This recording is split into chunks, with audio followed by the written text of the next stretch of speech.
All right, welcome everybody. I see a lot of familiar faces, so I know a lot of people have been to Amplify before, but for those of you that haven't, welcome. This is the first floor of the co-working space at Amplify, and upstairs we have the space for accelerators over back on this side of the building for the accelerator companies. A few of those companies are here. Every Wednesday night we do a speaker series, panel of some sort, and those of you who are on our mailing list get notified of some of these things. Some of them are very hardcore tactical blocking and tackling about how to negotiate term sheets, etc. And some of them are tonight, more like tonight, more narrative storytelling from people who have been out in the field and been through and have scar tissue and beards and raised capital. And so tonight is one of those events with the co-founders of ZEFR, formerly Movie Clips, who are going to talk about the gestation of the business and why the migration from Movie Clips to ZEFR and where the company is currently and some of their lessons learned over the course of that period. By the way, and this, as I mentioned, this bottom floor is the co-working space that is managed by NextSpace, Sarah over there, who runs the NextSpace. Anybody that wants to use co-working space, we have free day passes if anybody wants to come and check out the space. And work here on a more longer term basis, and some people are next spacers here as well. Or if you want to basically work on a longer term basis, I think there's some spots open, so you can always talk to Sarah. The accelerator bit I can leave for another time. So this event was put on by, like a lot of our events, by our sponsors and was made possible by SVB, who actually arranged for ZEFR to speak tonight. So I'll briefly introduce Tim Barnes before we turn it over to the guys from ZEFR, our senior relationship manager over at SVB. So Tim. Yeah. Hey, good evening. SVB, on behalf of the bank, we're definitely proud to be a partner of Amplify and a partner with ZEFR. This is a great time to be an entrepreneur, a great time to be an entrepreneur in Los Angeles with this growing ecosystem. Silicon Valley Bank's mission is really to help entrepreneurs succeed. We're in 27 cities in the U.S., several international, work with companies, startup stage to public stage, and so I'm excited to be here. So a couple colleagues are here with me, Brandon Mathine and Stan Scamina. If you guys have any questions or want to chat afterwards, we'll be here. Turn it back over to Paul and the team. All right, thanks, Tim. Yeah, that too. Revolving thread at last. I'll introduce Zach and Rich. So Rich Raddon and Zach James are the co-founders of ZEFR. I still have a hard time saying ZEFR because I'm still got the Movie Clips thing and in my head. Rich, I should have known from my prior background because he spent years as an independent film producer and for almost 10 years ran the LA Film Festival here. And Zach moved here from Utah and San Francisco. Well, indirectly, but yes, ultimately, but from San Francisco, indirectly from Utah. More credit from Utah. We got to get some Utah, Okay. Yes. Nobody cares if we moved here from San Francisco. It's a better story. Yeah. And basically has built now what is probably one of the highest profile companies in the LA ecosystem, and has garnered a lot of attention for basically the growth of the business and what they've managed to accomplish. And they're a local Venice resident, so I don't know what it took us so long to get him in here. Although he's been before. He's been before when it was a disaster area in here. With that, I'll turn it over to these guys and let them talk a little bit more about how they ended up to where they are currently. Zach has spoken at my class before and was one of the best speeches in my graduate class at USC, so I'm looking forward to hearing him talk tonight. So with that, Rich and Zach. Cool.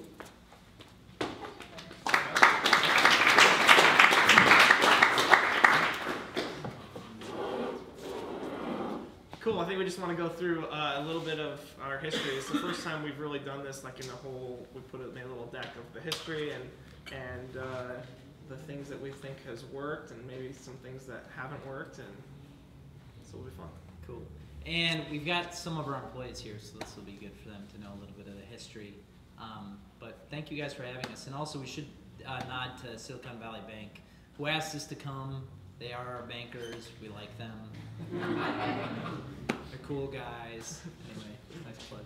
It's better than having millions of dollars in Wells Fargo bank account that you share with your personal account. It looks a little shady, so it's good to get legit. Do you want to talk just about what? About the new logo. Huh? Yeah. What do you guys think about that new logo? Very steampunk. Good. Yeah, it is steampunk. Nope. It's Kind of, sort of. We're in the Stronghold Building over in Venice, so has anybody seen that kind of stronghold-y look? But It looks very stronghold. does Yeah, it? yeah, it's Stronghold. discounts, though. Exactly. No discounts at Stronghold. Got it. yeah, no outside discounts. Employee only. Yeah. So you want to talk? So what we thought we'd do is maybe tell you about what we are at ZEFR, and then in terms of like, all you guys are setting up companies right now, and you're all trying to figure out how your company's going to scale and how it's going to be sustainable and all that. And so we thought that by telling the story of how we started and where we got to where we are now would be insightful just in terms of how we approached our business. So just currently, in terms of how we explain what ZEFR is considered by YouTube an MCN, which is a multi-channel network. You probably heard there's some other, this is a very hot space in town. There's Machinima, there's Maker Studios, there's Big Frame, there's lots of these multi-channel networks. And actually YouTube considers us a multi-channel network, but we actually consider ourselves more of a technology play on YouTube. So we always talk about the fact that we provide technology solutions for our big media partners, of which we'll talk about, and also brands on YouTube.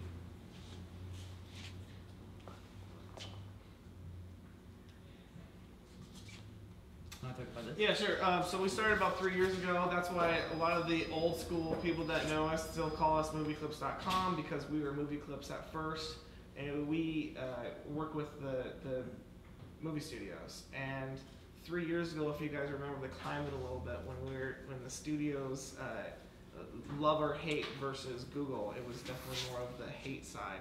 So we couldn't have gone to the studios and said, hey, we're from Silicon Valley. What's up? Why don't you give us all your content and let us put it up on YouTube? That was like a non-starter. So we had to create somewhat of a Trojan horse to build up trust and build our relationships with the studios. Rich already had awesome relationships with the studios as running the film festival, but we still need to build up trust from them working with a tech company. And so we said, we're gonna do this awesome passion project, and it'll be Pandora-esque, where we go and find all the greatest moments in movies, and we'll catalog them all, and we'll only hire people that have graduated from film school, and we'll tag every prop, setting, mood, theme, and put it all on movieclips.com, because it was really important to them about where all this stuff was going to go. And so that's why we've been in business for 3 years. We've been on YouTube for about a little less than 18 months. So in that process, we've raised $30 million, which we can talk kind of at length about afterwards if you guys are interested in raising money, which I'm sure all of you are, and the different processes and ways to do that. A lot of the beginning of our company was raising money off of really creating a lot of buzz and momentum, and that can push you into the next round. We now are at a lot of employees, 150 full-time employees. It's a little crazy, the trajectory that's been on the last year since we've been on YouTube. We probably were at 35 a year ago, and are at 100. I think it's 160 now. We have 20,000 square feet in Venice, so on Abbot Kinney, right there between Jelena and Tasting Kitchen. There's that brick 2-story building called the Stronghold Building. We're the upstairs of that, and then behind it there's a big old warehouse that we have. And some of our partners are these guys. You might have heard of them. So we partnered with all the major studios, and we've done deals with all the major music labels actually on YouTube. So we don't have the music labels, all of their logos on here, but the 3 major music labels, which control about 90% of the music in the world, we've partnered with. And we're doing partnerships in television and also in sports. And that's what the name change is all about, just so you guys know. So the name change was, it was kind of weird going and talking to Bravo or going and talking to the NBA, and we're movieclips.com. Someone just said, we can't really take you that seriously when you're talking to us about what you'll do for us, but your name is Movie Clips. And so we knew we needed to change it. Rebranding is an actually interesting thing. We've so far had a lot of positive feedback on our rebranding, and we've tried to kind of evangelize our rebranding to ZEFR, but it's a very tricky thing. So if you get there, feel free to email us and ask us. And this is just the fact that, so we just had our party and a beard rally to 1 billion monthly views on YouTube, which we just hit a few weeks ago. So it's scaling very quickly. And we'll tell you why that is and sort of what that is. The thing that we thought would be interesting is we had an executive retreat where we talked about what the culture is of ZEFR and what we stand for. And I'm sure everybody's looked at that deck that Netflix has put together that makes the rounds, and it's like, you know, this is our core culture, this is what we recognize. And what we realized is we looked around at the success we'd had in the business and also the successful employees that we'd had working with us. They all embodied 3 traits, which was really an attitude of go big, go fast. Notice I didn't say go big, go home, because there's a sort of a carelessness with that. But we felt like go big, go fast was more to the sensibility of how we wanted to build the business really quick. And initiative, and we often say we have the saying around the office, lever up, which means just leverage up. So you get into a situation and then leverage on top of that to see what more, maximize that relationship or that partnership. And then the last thing was all about relationships, because at the heart, our business was actually built on relationships, especially during the early days when we did all our partnerships. Actually, I'm going to comment just quick on, if you have any questions kind of during this, just jump in and throw them at us. But go big, go fast. It's just been so important for our company. And it even ties into it. We give this speech I gave one today to a new employee. He's been here for 3 weeks. We bring him in and we say, how are things going? What are some of the things that you're doing on your own that you haven't been told to do? Like, how are you taking initiative? And making sure they know that initiative is incredibly important to our company. What we've tried to do in hiring is hiring, and if you're all starting companies, you definitely always want to try to hire the A players, even if you have to spend up for them, because it's going to create so much more value to your company. So if you have to spend up or give more equity at the beginning, if I was to do it all over again, I would have definitely given more equity early on, especially to engineers, and paid up more for engineers, because what we've learned, we actually had this conversation recently, is that the biggest, I don't want to say problems, but out of any employees, if we look at all of our employees, the only ones we've really had issues with are engineers. And it's every time it's the same thing. It's because we hired a B+ or less engineer.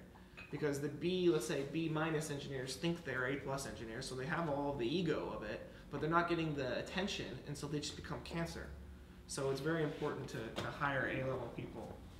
And anyways, we bring them in, we say, what kind of resources do you need? Give them as much as we possibly can, because we know that these people are going to come up with a lot of the ideas for the future of our company, and help them take their own initiative.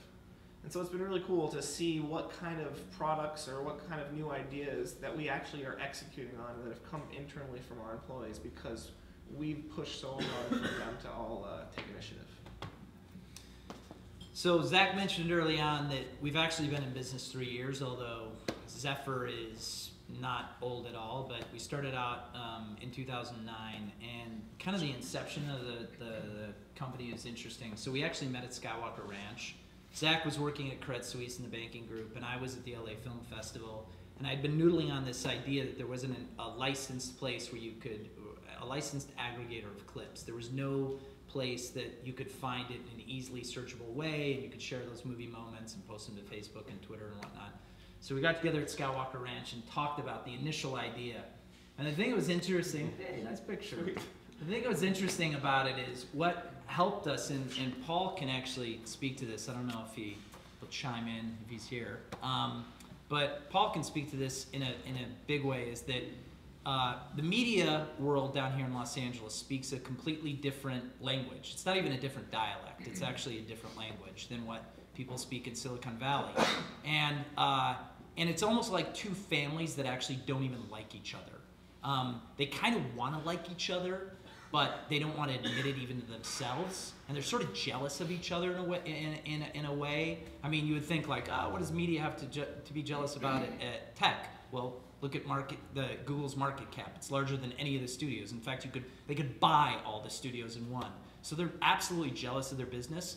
And tech, in the same way, they will rarely admit it, but they have complete fame lust. They lust after media and the kind of the amazingness of media.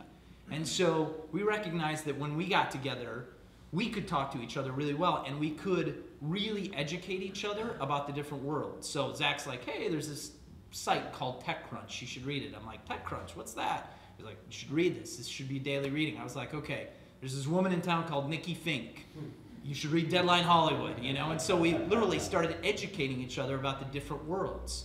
And it helped when we went into the studios to actually do our deals, because originally when we went in really educated. We knew all the guild aspects. We knew all of their concerns. And in fact, a lot of times during the meetings in the studios, they were like, man, this is such a breath of fresh air. And by the way, a lot of them knew me. I knew them through the LA Film Festival because I had access to all the executives at the studios. And they knew I wasn't a tech guy. So here you had technology, and I kind of had the trust with them, and we spoke to them in a very plain way that made it very sensible for them to do business with us. And so right out of the gate, we did deals with 6 out of the 7 studios, which I gotta say I thought at the time was unbelievable, because you just never hear all the studios coming together to work with one partner. I mean, the other times you hear that are Hulu, and they all take equity in Hulu. And in us, they took no equity. And part of it was because we'd found a model that they'd never leveraged. They'd never leveraged clips. And the DVD market was slumping, and we convinced them, we had a very streamlined pitch that, hey, as people share clips, it's gonna initiate commerce and rental and purchase, so it's a good thing. And also, by the way, it'll be all found revenue, because you've never monetized off of this stuff in an organized way. So the pitch was really solid. And then they say, well, what about the unions? And we'd be like, oh, we've spoken to the unions, and these are their comments and concerns. So we were able to navigate those things very quickly. In fact, we moved through our studio deals in less than a year, which is like at light speed. And before you know it, we were launching. And So one thing I'll say on okay. Click it Great. again. Okay. One thing I definitely learned from, it's not just a Hollywood, it's definitely not a Hollywood thing, but why we have relationships on the top 3 of our personality, we really try to ingrain in everyone that works with us that relationships that we have with our partners are so important. It's like how other people maybe talk about their customers. But watching Rich navigate this world, it fascinated me. One time, this studio exec lost his job, which happens a lot with studio exec. There's a lot of turnover there. And Rich kept taking lunches with this guy, and then he's sending this guy so many intros to all these other studios, and then he takes another lunch with this guy, and then he's setting up another meeting, and I'm just like what's the deal? We're just like, why are you taking so long? Like, what's going on? We're not going to win any business here. And he's just like, that's kind of just one of the things I do when people are, when they need it, I make sure that they're taken care of. I try to make the effort to take care of them more. And it was a crazy lesson for me, because because he wasn't doing it because he was being manipulative, but that person then ended up getting a job, and then we got a deal with another studio because we didn't have a deal with that studio yet, and that's where that person ended up getting the job, and it's been like an amazing relationship, and it's worked out really well for us, and that's happened more than once in our company. So it's just interesting to have that perspective of making sure that there's no bridges burned, making sure that it doesn't matter who it is, doesn't matter how down and out they are, even if they're coming to interview with your company and you're not interested, to put in the extra effort to make sure the relationship is strong. Cool. And just to comment, I actually do think media is more heavily weighted on the relationships than other businesses. And I've tried to dissect why that is, and maybe it's because, quite frankly, it's just a different pecking order. You hear that sometimes Hollywood is like high school, and high school is about relationships. You got to get along with the nerds, you got to get along with the freaks, you got to and in a way, that's how people navigate. When you look at the most successful people in this town, it's not because they were the smartest. In fact, many of them failed upwards. You hear that saying? It's because they cultivated relationships and were able to leverage those relationships. So I think it's very applicable to media. So, by the way, Zach talked about the project that we did, and this is just a little, in terms of, and it'll show you how we leveraged up from our initial project with movieclips.com. This is what we did once we licensed clips. Oh, my gosh. I was a film critic, I'm a writer-director, a filmmaker. I was in the screenwriting program at UCLA. Can you guys We hear like that? to find clips that have a beginning, middle, and end that can tell a quick story in a couple of minutes. What's that? Wait, now it's time to vent tag. We have a content management system that we can use to enter all of this tagging data. First of all, you have all the general information, the movie year, movie title, description, cast, You're tagging everyone in that scene. music type, memorable dialogue. Stereotypical characters that you might search for, like nerds. There's hillbilly, zombie, Setting. era, the time period, Theme. Occasions like Christmas, weddings, mood like sad, scary. action, thrash, crash, bump, grind. Okay, Props can be anything from like a baseball to an. you guys get the point, right? It goes on and on. So literally, we put like 1,000 pieces of metadata to each of these clips. And we built a content management system to do that. And so what we did is scraped all this movie information. So when you typed in, it was smart type, like Dirty Dancing, it would automatically appear. It would autofill all the actors, the roles they played, all the props. It would actually pull in memorable quotes from other databases around. So when the curator looked at it, very quickly they could go through and add the appropriate data that was in that scene. So it was super smart data, right? And we published that out on movieclips.com, which was nice, I guess. I mean, that's what it got us. Not really a business, but a kind of cool. My brother is an entrepreneur, and when he goes and talks to students, he always says the same thing. He says, just start. Just freaking start your business. Because if you're a smart entrepreneur, you'll find the business. But you just have to study. The hardest thing is just to freaking say, screw it. I gotta start this thing. I have at least something to go on, and that's kind of what it was with movie clips. We were just like, Rich really was like, there's an asset here. It's undervalued, and we said, okay, let's figure it out. And once we built the trust with the studios, the whole time we were thinking, how the hell can we get to YouTube? And so much so, it was like right when we started our business, we were with Marissa Mayer, and we were like, okay, so we have all these clips, and we were just pitching her, you know, and it's Vivo, and we're the movie, so there'd be a second leg of the premium stool on YouTube, which YouTube needs, and it was just pitching YouTube. We had a big whiteboard in our office, and it was just YouTube, and it was every single exec that we have identified it because it was like impossible to navigate YouTube at that point. No one knew who anybody was. It was like YouTube went through like a medieval times after they were bought. It was like and now they're kind of in the Renaissance, but at that time it was like nothing was really going on. And As you mentioned the Chris Maxey thing, we stood up at a Launchpad LA event. We were in the Launchpad LA class, the second class. when it was like a dinner club, more than like a class. But you know, it was in the early days of our company. We were like, does anyone know Chris Maxey? You know, because he was a guy that we identified that did the Vivo deal. So it was just, we knew where we wanted to go. It was a big, I mean, like lever up. It was like a big thing. We were just this little .com, but we wanted to be a huge channel on YouTube. And then, well, we'll tell the story once we're done on YouTube, I guess. So we actually, so it was all about YouTube, and we actually went and pitched, because we knew we couldn't go into the studios and pitch the studios because they freaking hated YouTube.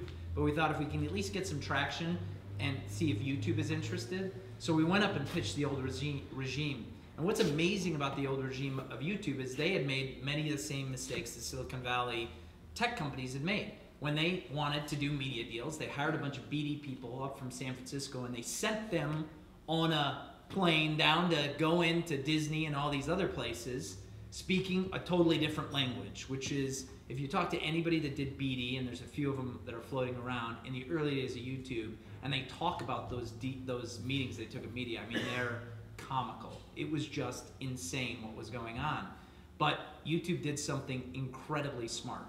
They went and found the guy who was doing all the licensing deals, the digital licensing deals for Netflix. His name was Robert Kinsel.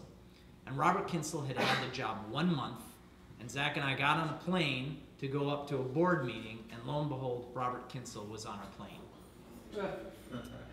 And so we call it the deal done at 33,000 feet. What was interesting, it was a Southwest flight that had internet. Robert saved seats for us. We sat down, and literally we started talking to him about why we should be the Vivo of movies on YouTube. And he pulled up our deck from his team, who was already in place, and all their comments about why we should never enter this deal, and he just literally interviewed us the entire trip up there. Well, what about this? What about that? What about this? What about that? And the reality of it is, it was an insanely good deal for YouTube. And the fact that the old regime didn't recognize that was just because of their ignorance in media. And Robert recognized it, we went through it, and when we got off the plane, we shook hands on a deal with YouTube, which was literally changed the course. Now, by the way, the reason I like this story so much is because I think it talks a little bit about, luck is opportunity meets preparedness, or whatever that saying is. We were very prepared, but we actually needed that opportunity to get in front of them. And so, as luck would have it, we were on the same plane, which, go figure the odds of that occurring. Not to say we wouldn't have gotten eventually a deal with YouTube, but it was nice, and it got us going very quickly. Now, it took 3 months after that to paper the deal, but at least we had a deal. Yeah. So as a destination site, you just couldn't get market penetration, and that's why you felt like you needed the leverage of YouTube.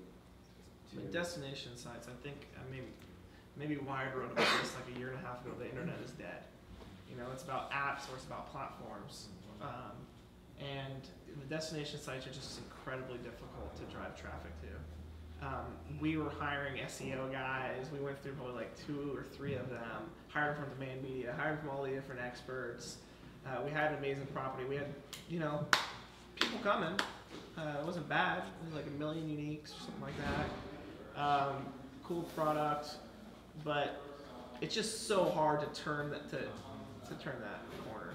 Part of it was because people, if you went to Google search and you searched, Google gave preference to YouTube results. And we'll talk a little bit about fan uploads, but we were getting outranked by people that didn't have licenses for the content, which we were completely complaining about, bitching to the studios about, which was really ironic because 6 months later we would get into that business. You had a question? Yeah, why did it take 3 months to pay for it? What were the components? Have you ever done a deal with Google? Yeah, I have. Yeah, well maybe it's this group, but especially YouTube. Okay, YouTube legal is really interesting. So YouTube, especially in the early days, so let's say a year and a half, this is before they did the originals. This is right around the same time when they were starting to think about doing all the original deals and pushing out the money. But YouTube, I think it took them a while to figure out what they wanted to be. That's why I said it was kind of the medieval times. Not that not really smart people were there, because they were. Shashir and Salar, they're the great people there. But I think they were trying to figure out what they wanted to be. That's why I feel like maybe during that time they were kind of cock-blocking all of Silicon Valley tech companies from coming on the platform. They're like, okay, we don't know what we want to be, but none of you guys are going to get on the platform, and we're just going to be the tech platform. And so I think, this is my theory, but I think that's why so many companies in LA are on the platform, because they started to attract this media entrepreneur rather than kind of a tech entrepreneur. And so when they were doing the deal, it falls more into kind of a content deal or a media deal. But to be because fair, it was so new, like it was just, they call the team that did our deal is called the Black Ops team. Like that's what they call them in Google. Like it's like the deals that they don't know what to do with, so they're really careful. But to be fair, we had met and did the handshake at the mid to end of November, and you get into holiday time, right? Yeah. So we did the deal in February, because by the time they got us paper, it was January, and we went back and forth on it. So there's that as well. Eric liked that you used the word cockblock, by the way. He was like, yes. So then what happened, which was interesting, along with the mantra, Zach James, you want to act it out? Everyone, stop what you're doing. Well, we did have a moment in the company where we were like, this is before our deal was done. We still had our .com. We had like 13 employees, but we just kind of made the decision. We're like, F all that. This is the future.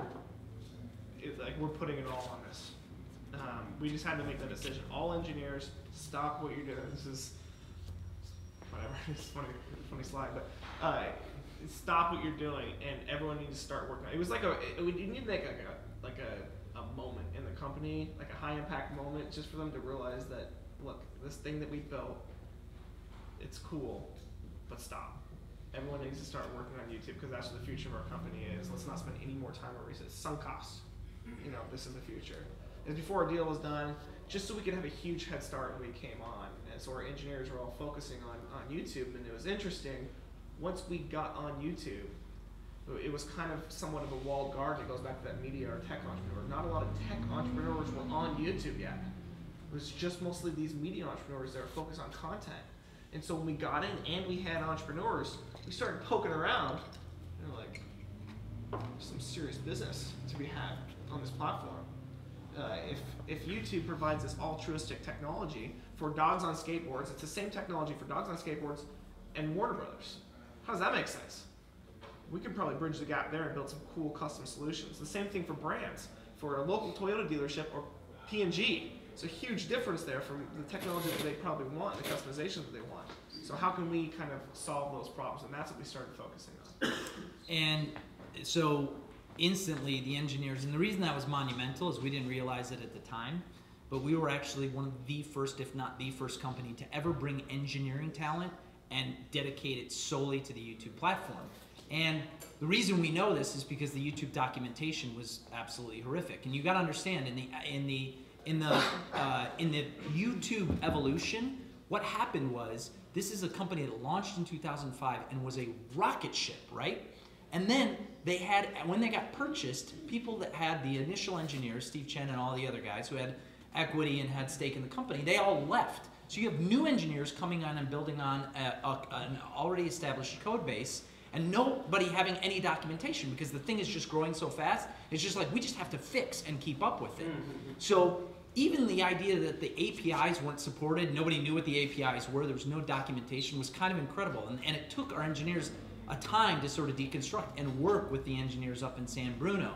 And what came out of it, the initial product that came out of it, was leveraging all the data we had into the YouTube ecosystem. So in the player of YouTube, we thought, how can we bring our movieclips.com experience to YouTube? And what it was is through a clickable post roll.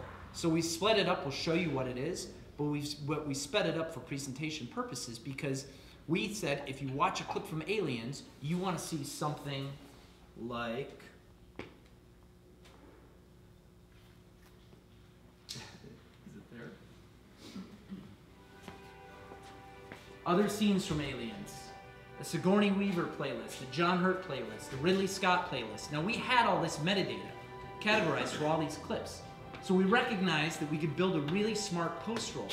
And what that did eventually is it was so highly clicked after that in the right-hand column we started to own the related clips, right? So people started staying in our ecosystem. The other thing we did, which I think is totally cool, and Zach came up with most of these ideas, these are cool, is we took the metadata and automated, we could push out videos because we could repurpose the videos. So we could push out thousands of videos a week, all through automation. You want to talk about So it's just a bunch of, we're like, okay, if we can make video clickable, well, what else can we do? Let's just create all these cool short form games where people are leaning forward and they're just really fast. Really stupid little games. Order the scenes, what happens next. Anybody? I think this next one is like, what do you do next? It's kind of like a choose your own adventure, and you just play a clip and say, what do you do next? And then it goes to another thing. And but it takes actually a bunch of tech to render everything and put all these annotations everywhere. What are you going to do next? Pick up a hitchhiker. Click to that. And it cuts you a different clip.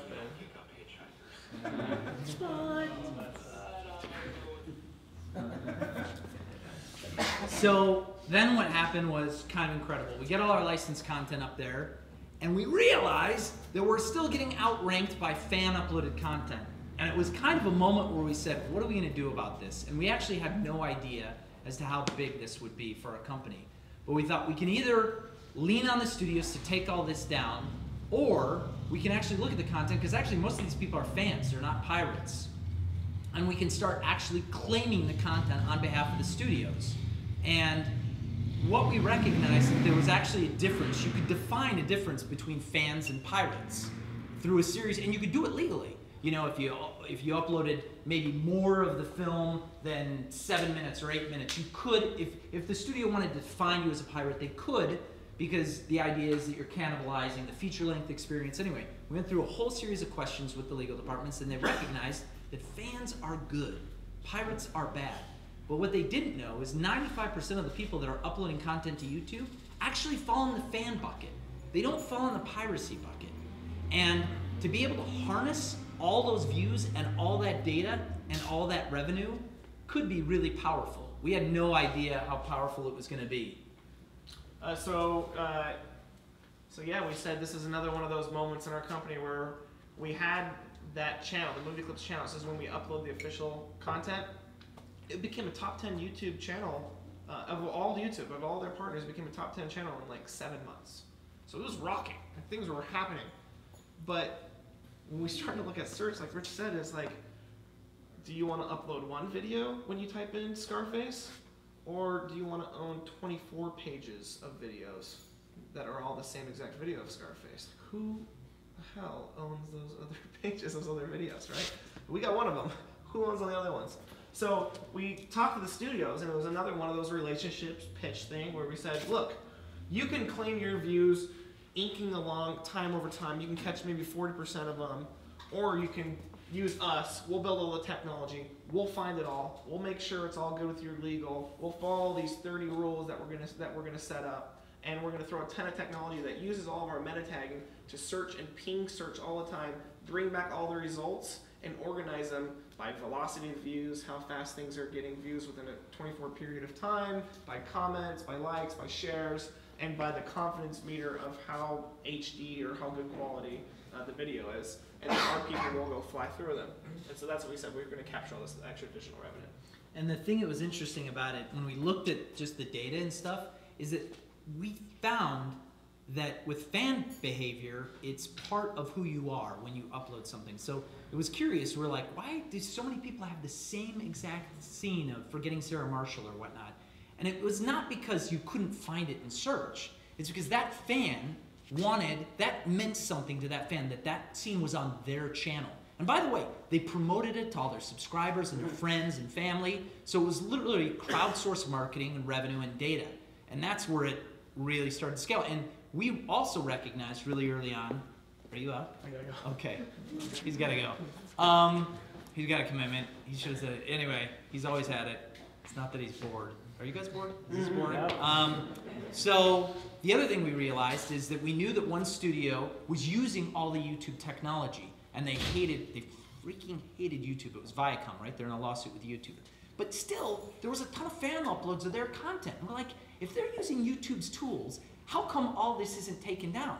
And when we looked at the data, we were like, my gosh, YouTube's solution, it's very easy to get it past YouTube's filter. So we need to build technology that finds it all. So that was really what was compelling, and so that's where we started building our technology, and really it's what the core business is today. That's why we rebranded from ZEFR to Movie Clips, because as we built out the technology, YouTube said, this is incredible. You guys got to go to other verticals. And the reason they liked it so much was because, get it, when you upload a piece that you don't own, a piece of copywritten material, and you upload it to your YouTube channel, and you declare that you're not the owner of that content, what happens? Because of DMCA, it posts, it streams, but no ads run against it. When no ads run against it, YouTube can't recoup off of that expense. So when we come along with the content holders and find all that content, because we're in a rev split with YouTube, YouTube sees its share. So about a year ago, they said, look, you got to go into other verticals. And what we realized is we started looking, especially at TV and sports, which is an interesting data point, is that within a very short amount of time, 50%, 48 hours on those water cooler moments, 50% of the views happened. So really time was money. So we had to build claiming technology that allowed us to do it faster and better than anybody else. And that's our first thing that we decided is we were going to build a tool that actually sat on top of YouTube, on the interface, the front end of YouTube, because the search was so much better than the back end tools. And it communicated with the back-end CMS, because all our technology actually is built upon YouTube's tools. And this is the first version. We're now in our 6th version of our software, which is, by the way, when we had that sort of manual workforce using our technology, we also, because we wanted our business to scale, and we also wanted it to be measurable, we had to build tools, Big Brother tools, that watched everybody's workflow. And the bottom 10% would get a warning once and then cut, they'd be fired after a while. And the idea was that we realized that we could operate at a certain efficiency, but if we hired people here, which a lot of people were like, our VCs were like, you should hire offshore. We wanted people here. We just felt like speed was important and the training we gave them was important. And we've become far less dependent on our manual workforce and we've become far more reliant on technology, but we still like the idea that our teams are here. Our new... Sorry. Yeah. Who are you firing and what was the bottom?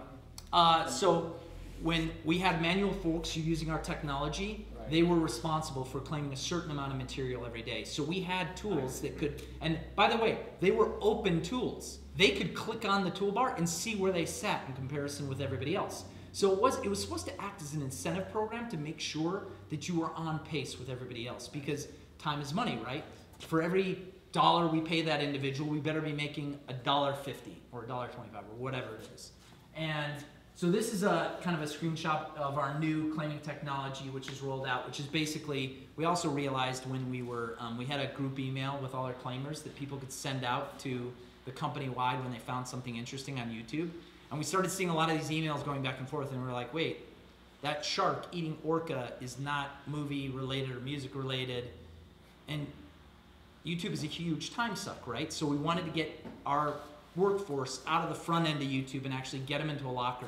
And so our technology that we've built, which we're rolling out, is basically it pulls in through velocity of views, through a ton of descriptive searches that are pinging YouTube's servers. It pulls into a locker all the videos, and basically by clicking on these videos one by one, it pulls up the reference file, it pulls up the original file, and it says, we think our technology says this. Is it indeed that? And by the way, it's an algorithm that actually learns as we go. So it gets smarter as the more claims we do, it gets smarter on that content. I don't know what this is. Oh, so the idea that we were going into different verticals, and ultimately our pitch was pretty easy. It was like, we claim fan content, we create and optimize the clips, we'll even curate content, and we'll maximize the revenue on clips. So for all the content holders, it was found revenue and found data. And then when we talk about our personality, just to kind of highlight some of the things, go big, go fast. I didn't even tell the story. Like Zach and I talked about it at, it was in April of 2008, we talked about it, and literally in June he quit his job. And I was sort of panicked when he quit. I'm like, what? You quit your job? Like, we don't have any fun, we don't have any money. He's just like, we gotta go, we gotta start. So the whole idea that you just move fast. And then the lever up, obviously, lots of stories on that. Yeah. On the music, is it just music videos, or is it if someone has a music on their video? It's music on the video as well. So if I did Dark Side of the Moon with Wizard of Oz, You're correct. who gets the... You would get a notice from us saying this is not your content, this is Universal Music Group's content, and we've claimed it on behalf of that rights holder. Yeah. And because of that, ads can run. Correct. And then you monetize it that way. Yes. But they still stay on that user's channel, so they still get the satisfaction they previously got. Yes. And do they get any revenue out of it? What if they're a big YouTube star themselves? They do not. And this is the amazing, they do not get revenue. And this is the amazing thing about this business model, because it literally is content holders win, YouTube wins, and the fans win. The only people that have ever been pissed off in this issue are the other MCNs that like to put licensed music in it, because they're in the business of it. But 99% of people on YouTube fall into the fan category. They weren't trying to game it. They weren't trying to make money off of this content. They knew that they didn't own Pink Floyd, Dark Side. They knew they didn't own that piece of music. Very few people actually act. It's like, what is that, the eBay mantra? Very few people act in a way that's sort of malicious when there's legalities involved in it, right? Because there are. You know, a copyright holder, I mean, we are firm anti-piracy. We're a firm anti-piracy company. We believe that content holders should be able to monetize as much as they want, and people should not allow them to do that on their content. I mean, they paid for it, they created it, they should be able to monetize on it. So, yeah. Or what about indies? What's that? Indies, indie music, and indie films? Or are you just sticking with studios and the major labels? So, we've done deals with the Weinstein Company, we've done deals with Miramax. The Miramax catalog, they actually have some great stuff. For the most part, we concentrate, especially with our claiming product, which is what we go out to, our core customers are those people, it's predicated on one thing, that there are thousands of people that want to upload this to their channel, right? If there are hundreds or tens, it doesn't really work as a model, right? Because it can never get enough views. Does that make sense? Yeah. Where do you guys source the metadata for the recognition of the, you know, of the content? So really, when you have like a Legally Blonde clip, yeah. Where do you source the data to have Legally Blonde in your database to track that? So the other categories, it's more difficult because we're putting that data together right now. We, in terms of leveraging our data, we had created that data already for all the movie content. So all the stuff we've done on the movieclips.com site, we leverage that data in building these tools. We have every piece of metadata you can possibly think of for Legally Blonde. I guarantee it. I mean, we probably have over 15,000 pieces of metadata because we have all the dialogue. We have all the, you know, and so we can circulate that metadata. And what's interesting about the technology is that as we ping and descriptive search and get better about what actually gives you the positive result, where the technology says, I think this equals this, yes it does, we become smarter about the data around, because the only way we do it is through comments and through the descriptors. We don't do visual recognition. And by the way, I will say, it's kind of because we don't believe in visual recognition. Like, we recognize that our partners were so uptight about their content that there could be no errors in it. Like, at the end of the day, the last safeguard is somebody looking at the content saying, yes, yes. Which, I don't know if you guys read, there was an issue about 6 months ago, a reporter uploaded a home video to his, it's just his daughter in the backyard talking, and YouTube's audio recognition software matched the chirping birds to an audio track, to an independent label. And that independent label had set everything on the YouTube dashboard as to go. Monetize all, monetize, you know, they're struggling for money.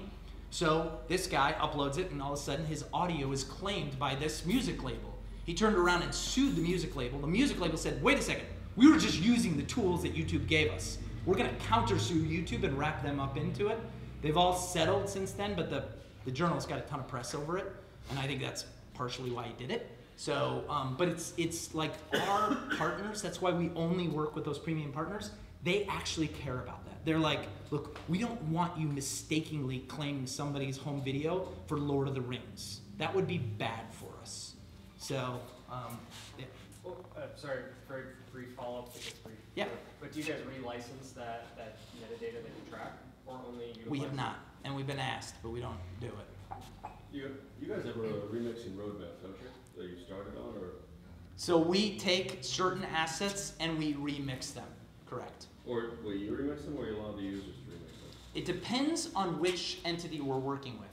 We've been pushing the entities, in fact, we're just in this conversation right now, we've been pushing the entities to all get involved in claiming remixes, because one in particular entity. The other side would facilitate them. What's that? Facilitating them. So for instance, I mean, me and a friend actually went down to LA Animal Services from a whole bunch of dogs so that they could get adopted. Yep. And the question was, what kind of music are we going to have behind it? Right? Pick the wrong music, it's going to go away. The music will actually go away, and the soundtrack will go away. I think you're less likely to have that happen with music, because the music labels have been on the YouTube platform monetizing for the last few years, and they recognize it's a good business, and everybody wins. But look, you can't hold me to it unless I know what the track is. Right, of course, but facilitating the ability to actually get the kind of music that you want, that you know will work. Yeah, we're not, that's just not our business. No, I'm just curious. If we facilitate it? No, whether or not you thought about moving in that direction or have moved in that direction.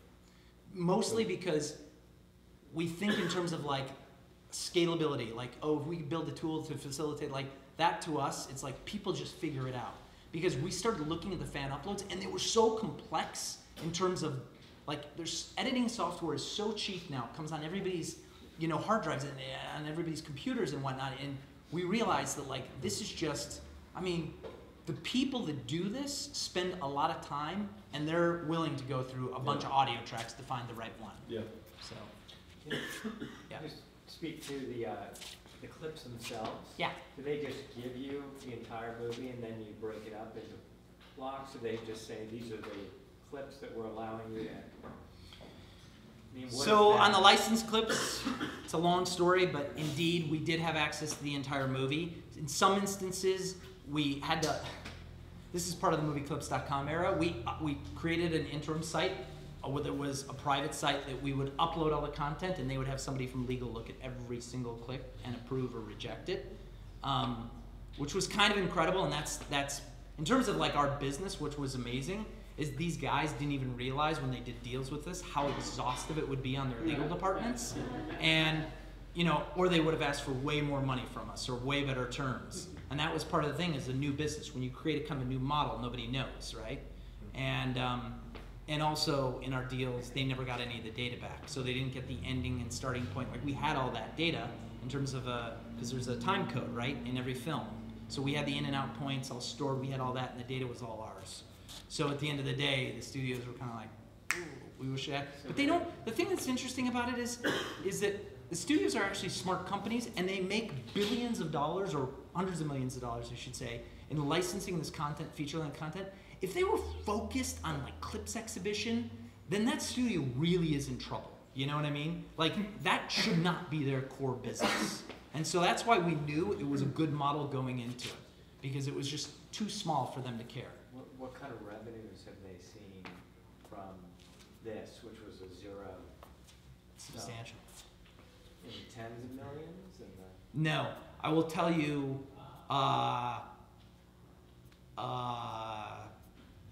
goal is tens of millions, because we see a cut of everything. Right. So, yes. Per studio, and how many films on average are they licensing you clips for?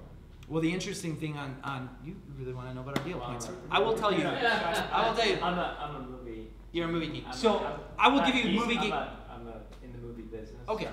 I will give you the short answer is that most libraries and studios are between 4,000 and 6,000 titles. Of those 4,000 and 6,000 titles, there are literally only 500 titles that matter.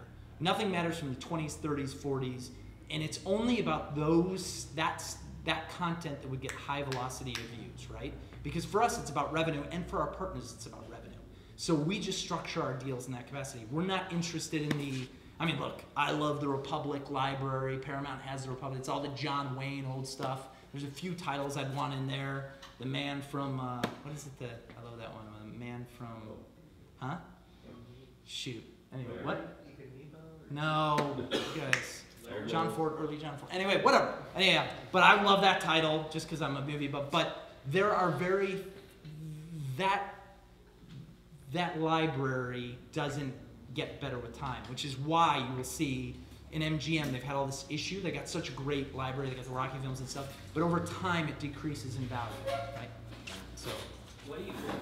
Huh? I don't want to keep interrupting that on the more slides, but as it relates to your future, where do you guys stand on this exact same model that you've applied to these categories to what's happening in a few other content areas that are kind of gray areas, particularly text content with like the Instapapers and the Pockets and the like hijacking text content into another place, and then also image content, so like the Pinterest of the world that are basically hijacking content, same exact thing, it's just in a different use case. Are you guys thinking about how you could practice your principles there? Not really, because I'll tell you why. We only think in terms of what's good for our partners. So if it is one of our partners' content and they want to, TechCrunch is a partner of yours. I mean, that's a huge. I mean, like TechCrunch. We work with big media companies, so TechCrunch, all due respect, is not a big media company. So we think in terms of that, what's good for our partners, because you can start getting really caught up in the minutia of all the little gaming things people can do. We just don't think that's a big business. It's not big enough volume, but if you had every single major publisher of content out there, that's a lot of eyeballs looking at reading a lot of content. That is big, right? Right. I mean, it just seems like what you're doing is so needed for the categories you're in. That other category seems like they're in the same exact problem. People are basically hijacking and stealing that content for their own purposes. Same exact thing. I don't know, I just gave you a new business unit. You did, thank you. Anyway, we'll think about that. The thing I thought you were going to go to is what we like about it is because, we'll get to this in a second, we really believe YouTube is the future. There's never been a media platform that has ever existed on planet Earth like YouTube. and it is not going away. It is not like Facebook that can be upset or disrupted by 16 engineers at Instagram. It is literally the pipes that go around the world for video, and that is such a complicated thing to build, and it would take billions of dollars to replicate what YouTube is. And that's why we don't care. You know, Pinterest pulls in our videos. People are pulling in videos and taking the embed codes all the time. It doesn't matter. Wherever that YouTube player travels, if it's one of our partners' content, we will monetize off of it. I just want to ask, because you can use the platform, Yeah. like for free, you know, you could have just created a channel, but Yeah. did you decide there's no way to do it without being a partner? Is that why? So there are certain benefits you get from being a partner, and the other thing is we didn't, it's all about, like, if you're gonna go out and raise venture money, they wanna know what makes you different than every other Tom, Dick, and Harry out there. And quite frankly, there are a whole slew of people within a square mile of here that can go home tonight and upload videos to YouTube and try to start monetizing off of them. The Maker guys started doing that 5 years ago, and they built that little business and got more views and got a following and then banded together and cross-promoted and stuff like that. At the end of the day, you have to ask yourself, and the VCs will ask you, what's your defensibility? What is your defensibility from somebody else coming in this place? So you either better have some leverage in technology or something that inhibits others from coming into a crowded space. And I think that's probably why you've seen the rise of Machinima and Maker so much and why they've raised so much money. Just kind of like a very similar model is Groupon, right? Is Groupon defensible? Well, it is if it raises enough money and goes into enough territories and hires enough employees and gets big enough and sort of crowds everybody out. But the concept behind that isn't all that defensible. It's a pretty easy concept to replicate, right? And so you're seeing these MCN networks grow so rapidly, personally I think, because of the idea that their only defensibility rests in their ability to garner audience and to get that audience actually committed to their brand, just like a network, right, does on cable. So we think YouTube is very similar to cable in terms of the early days. In fact, if you hear a lot of the complaints, if you took a memo from 1970 about all the complaints that are associated with cable, you could absolutely say almost the same things for YouTube. They used to say about cable, the programming is shitty. The only thing you can see on this ESPN is you can see World's Greatest Man contests, and you can see Strongest Greatest Man. Yeah, you remember the days. But like, it was horrible, the programming, just awful. And not only that, they used to say advertisers will never care about this. By the way, the demand is being met on network television. These are all the same things people are saying about YouTube as a destination, as a global MSO, right? A global cable network. And so when we look at YouTube, we think it's the future. I wrote a piece in All Things D about it in the opinion section about an open letter to YouTube channels. It's localized in 46 countries. That means if you're in Turkey and you log on to YouTube, you see a unique Turkish homepage that has content that's surfacing for that audience, which is amazing. It's social. A lot of people don't understand this. There's 100 million people taking a social action on YouTube every week. Thumbs down, thumbs up, comments. The comments from last year to this year have actually doubled in terms of the quantity of comments that are happening on YouTube, which is, there's no other media platform like that. You can't find that anywhere. And when you compare it against Twitter's traffic, and Twitter is a communication tool, it's 1/20th of what Twitter is. And that's not even what it's meant for. So it's incredibly powerful in terms of the social aspect. And the last thing, it's totally immersive. The data you get, the information you get about the users, just blows cable away. That's why we believe that YouTube is the future. And we don't believe it can actually be disrupted. It could be disrupted, but who would be insane enough to try to disrupt that business?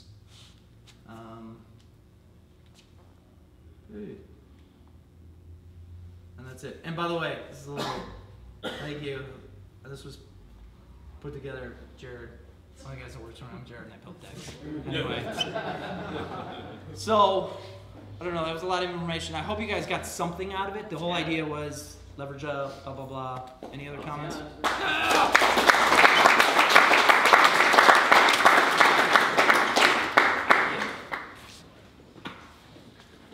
Awesome. Was it too long? No, it's cool. Thank you. I'm sure people have a couple questions for you, but I Chris, I run operations. Thanks for coming. Yeah, you're welcome. I didn't know you guys. Zach's been here a bunch of times. I know. We didn't get a chance to meet you. We're going to pop over to your place. I've never been over there. You gotta see it. It's unbelievable. Excellent. Thank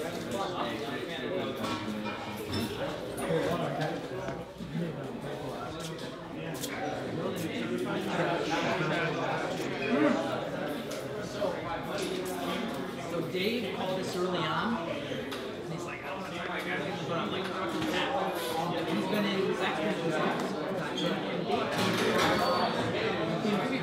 Yeah.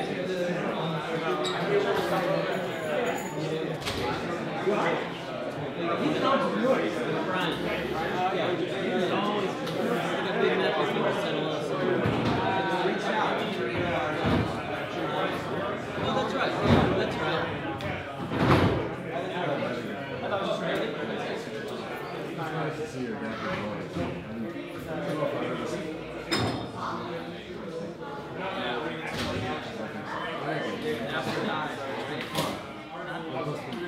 The first part is, in many ways, we can very realistic with studios. But then obviously, I want to take easy by having it